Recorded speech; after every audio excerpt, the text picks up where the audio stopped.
Hey guys, as you can see, we're working on a Briggs hay. I'm going to show you how to make these LMTs a lot more adjustable.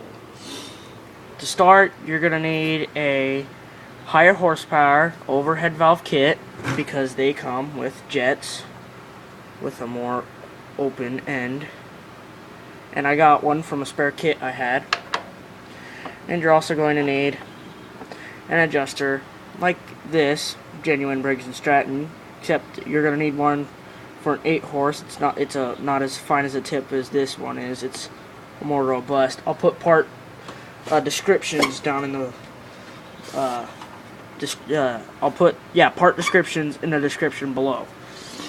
So to start, you remove your whole air filter assembly, you push the grommet through, move all this junk, fuel line, pull the carb, and then you'll remove your bowl and the float. And it has something like this. It has two little nubs here, right around where the fuel needle seat is, and it'll have a hole in the side. This is not a Briggs carb. This is a random carb that I'm just using as a description. And it may have a little jet, and if it does have that jet, you remove that little jet. If it doesn't, don't worry about it. Just put in the more robust needle. You want the most robust needle you can get, or jet. Then, once you get that put in, you'll then put in your whole new gasket set. Make sure this has a gasket. You need a gasket on this at all times. Put it all together.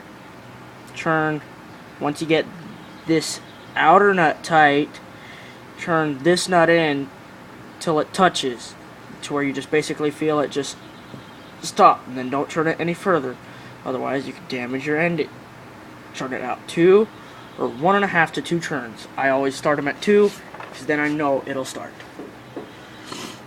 You then turn this screw in all the way. If it has a little black cap like this, you just want to take some pliers and just pull it off. Turn it in, set it out at about a turn. Put it all back together, your fuel line. I leave the air filter off, just in case I need to dump a little gas down there to give it some booster. And then, just so you know it's not going to go and run away from you, full throttle, this in, I'll see if I can find it, little 3/8 bolt, turn in the stud. It's either a flathead or slotted or 3/16. You're going to turn in the stud clockwise until it touches, and then tighten this down. Make sure this is held. This lost view. Make sure that stud's turned in tight, and make sure you have tension off for full throttle. So that way, when you throttle down, it throttles down, and it's not going to be like this. It's going to be somewhere in here because of the governance. So, start it up. I'd suggest you just leave it in idle. Idle means you have play. Start it in idle. Let it just choke a little until it sort of circulates a bit of oil. Throttle up. It's going to be very choppy, and then you'll turn in your bottom screw up until it starts to run really good. And when it runs its best, you throttle down. And usually having this out at about 1 turn is just like a Tecumseh carburetor. It's perfect. If it runs a little choppy and idle, I'd suggest you just turn this one in just a little bit further. Throttle up. If it's running a little lean, you might have some surging, but it can run lean perfectly. And that, my friends, is under 5 minutes in the description how you can take care of it. If I add an actual camera and actual editing, I guarantee you it'd be much, much easier.